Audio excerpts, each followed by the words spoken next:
యోహాను సువార్త 21వ అధ్యాయము. అటు తరువాత యేసు తిబిరయ సముద్ర తీరమున శిష్యులకు మరలా తన్ను ప్రత్యక్షపరుచుకొను. ఆయన తన్ను ప్రత్యక్షపరుచుకున్న విధమేదనగా, సీమోను పేతురును, దిదుమ అనబడిన తోమాయు, గలిలయలోని కానా అను ఊరివాడును నతనయేలును, జెబెదయి కుమారులను ఆయన శిష్యుల్లో మరి ఇద్దరును కూడి ఉండిరి. సీమోను పేతురు, నేను చేపలు పట్టబోదునని వారితో అనగా, వారు మేమును నీతో కూడా వచ్చేదమనిరి. వారు వెళ్ళి ధోని ఎక్కిరి, కానీ ఆ రాత్రి ఏమీ పట్టలేదు. సూర్యోదయమగుచుండగా యేసు ధరిని నిలిచెను. అయితే ఆయన యేసు అని శిష్యులు గుర్తుపట్టలేదు. యేసు, పిల్లలారా, భోజనమునకు మీ వద్ద ఏమైనా ఉన్నదా అని వారిని అడగగా, లేదని వారు ఆయనతో చెప్పిరి. అప్పుడు ఆయన, దోరె కుడి పక్కకు వల వేయండి, మీకు దొరుకునని చెప్పెను. కనుక వారు అలాగ వేయగా చేపలు విస్తారముగా పడినందున వల లాగలేకపోయిరి. కాబట్టి యేసు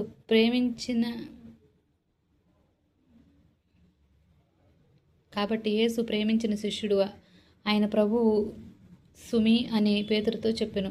ఆయన ప్రభు అని సీమోను పేతురు విని వస్త్రహీనుడై ఉన్నందున వాయిబట్ట వేసి సముద్రంలో దుమికెను. దరి ఇంచుమించు 200 మూరల దూరముందున్నందున తక్కిన శిష్యులు వల్ల లాగుచు ఆ చిన్న దోనిలో వచ్చింది. వారు దిగి దరికి రాగానే అక్కడ నిప్పులను, వాటి మీద ఉంచబడిన చేపలను, రొట్టెలు కనబడెను. యేసు, మీరిప్పుడు పట్టిన చేపల్లో కొన్ని తీసుకుని రండి అని వారితో చెప్పగా,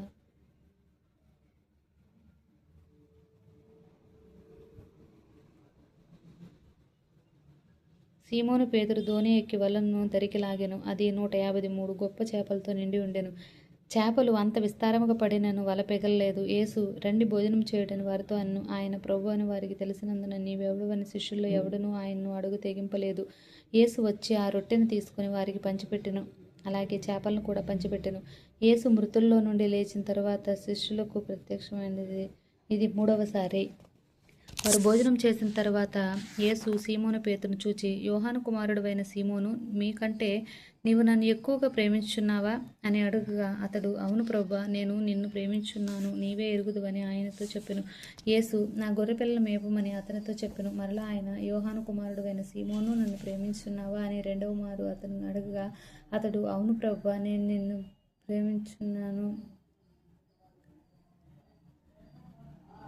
ఆయన, నా గొర్రెలను, నా కాపరులను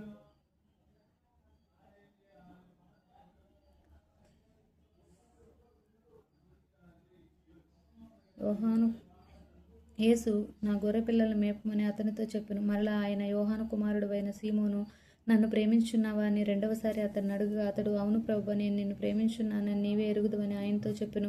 ఆయన, నా గొర్రెపిల్లలను కాయమని చెప్పెను. 3వసారి ఆయన, యోహాను కుమారుడవైన సీమోను, నన్ను ప్రేమించున్నావా అని అతన్ని అడిగెను. నన్ను ప్రేమించున్నావా అని 3వసారి తన్ను అడిగినందుకు పేతురు వ్యసనపడి, ప్రభువా, నీవు సమస్తమును ఎరిగిన వాడవు, నిన్ను ప్రేమించున్నానని నీవే ఎరుగుదువని ఆయనతో చెప్పెను. యేసు, నా గొర్రెలను మేపుము, నేను నీకు యవనుడివై ఉండినాను, నీ అంతటి నీవే నడుము కట్టుకుని నీకు ఇష్టమైన చోటుకి వెళ్ళుచుంటివి. నీవు ముసలివాడైనప్పుడు నీ చేతులు నీవు చాచుదువు, వేరొకడు నీ నడుము కట్టి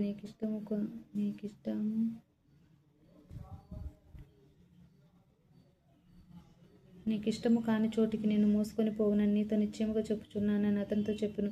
అతడు ఎట్టి మరణం వలన దేవుని మహింపరచును దాన్ని సూచించి ఆయన ఈ మాట చెప్పెను. ఇట్లు చెప్పి, నన్ను వెంబడించమని అతనితో అనెను. పేతురు వెనుకకు తిరిగి, యేసును ప్రేమించున్న రొమ్మున అనుకుని, ప్రభువా, నిన్ను అప్పగించు వాడెవడును అడిగిన వాడైనా శిష్యుడు తమ వెంట వచ్చునని చూచెను. పేతురు అతనితో,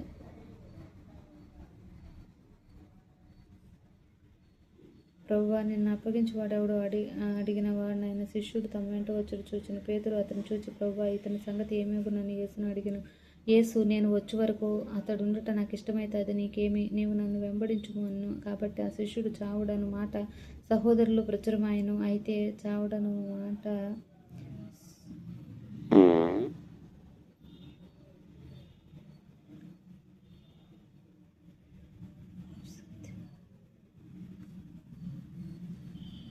సాక్ష్యం సత్యమని ఎరుగుదుము. యేసు చేసిన కార్యములు ఇంకనూ అనేకములు కలవు. వాటిలో ప్రతిదాని గురించి వ్రాసిన ఎడల అట్లు వ్రాయబడిన గ్రంథములకు భూలోకమైన చాలదని నాకు తోచున్నది. ఆమేన్.